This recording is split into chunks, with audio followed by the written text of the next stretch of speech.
So these things seems small, but when we study it, they are like huge. Am I recording? Yes. Okay. So, so adaptation of sensory receptors, slowly adapting or tonic, okay, muscle spindle, pressure, slow pain. So they respond to pressure, they respond to slow pain, they respond to muscle spindle. Remember the receptors. What were the receptors? People, if anyone remember, we studied Ruffini. Okay, we studied Ruffini for the slow ones, and for the rapid ones we studied Passinian, we studied Meissner's, we studied Merkel discs also. Okay, so just remember.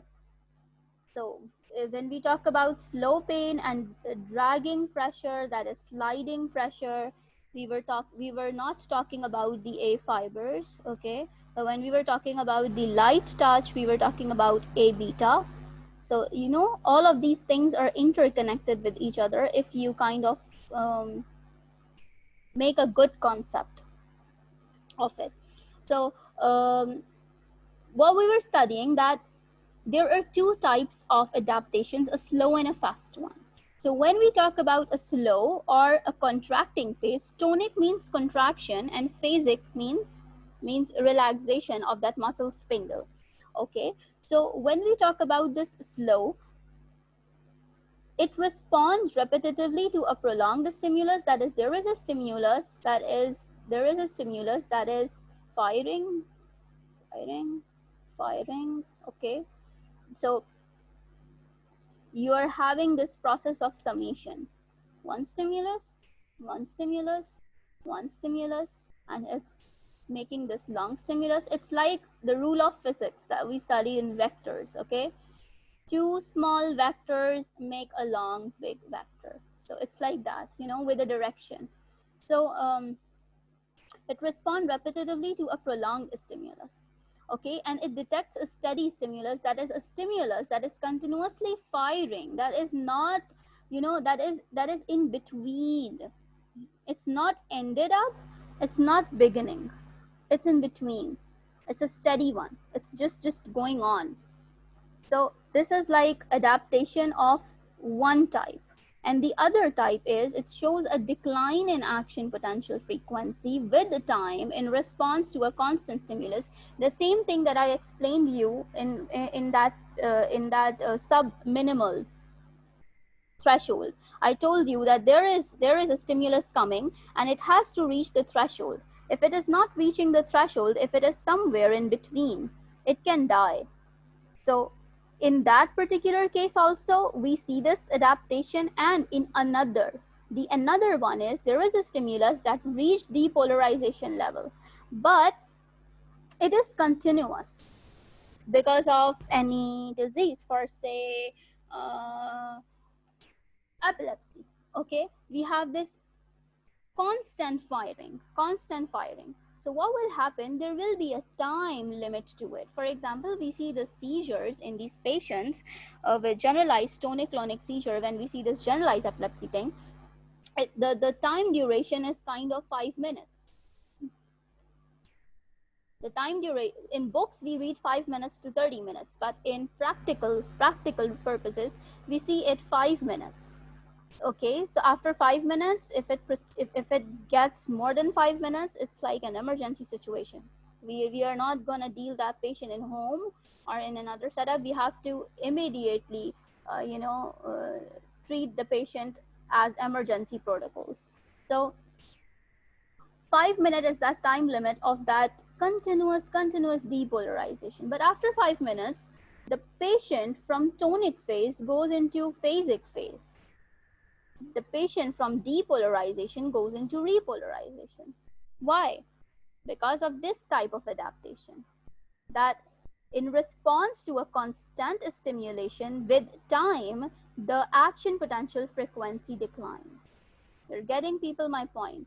So the adaptation is really important to understand the pathological processes going on in epilepsy. Okay, and primarily detect onset and offset of stimulus. So when the stimulus is beginning and when it is ending. So that's the starting and the ending point is important. But in the slow adaptation, the steady stimulus is important.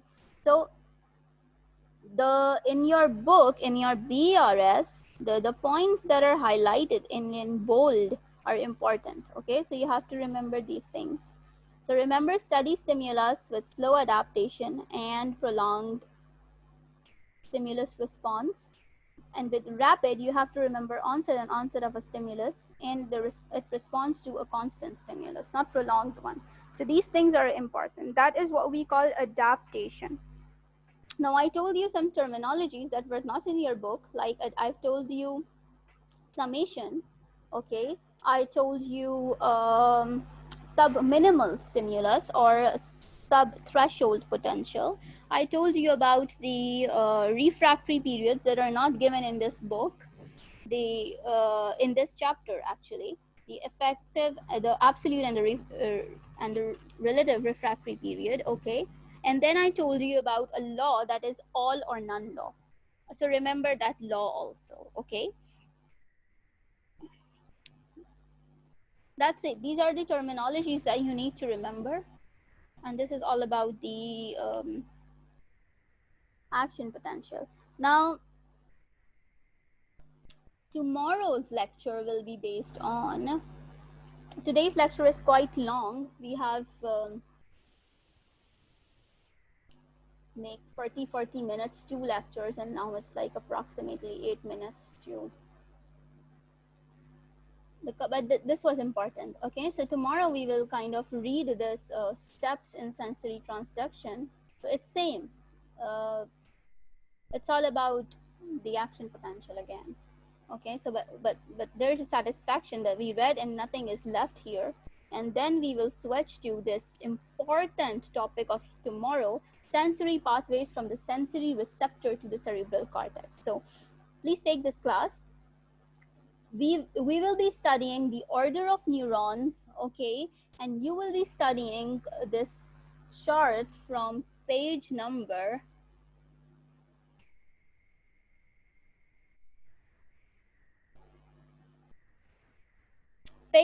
498, okay? This chart of thalamus is important. So again, we will be seeing these senses, okay? Especially the one which we studied today was this, okay? So we will be studying these spinothalamic and dorsal column tracts, okay?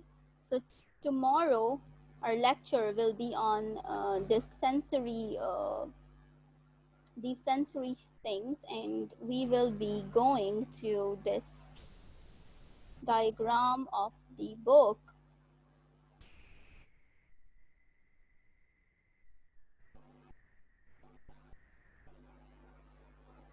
In first aid, your anatomy and physiology is mixed. So this diagram, okay, people, this diagram is very important for your MCQs. So we will be studying this diagram, but we will be studying the sensory ones first, not the motor, because we are following BRS. So in BRS, sensory is given first. Okay, so we will be studying the dorsal column and the lateral spinothalamic tract and the interior spinothalamic tract, and we will be studying this chart up till here, up till the ascending tract, because ascending is sensory and descending is motor. So we will be studying these two tracts tomorrow in detail, okay? And it includes this first order, second order neuron, and when they synapses, what happens up to the level of sensory cerebral cortex. So tomorrow's lecture is very important too. So please stay focused, and I will tell you the timings tomorrow. So for today, this was our last class of today, and inshallah we'll meet tomorrow. Thank you so much for joining. If you have any question, you can ask me even later too, okay?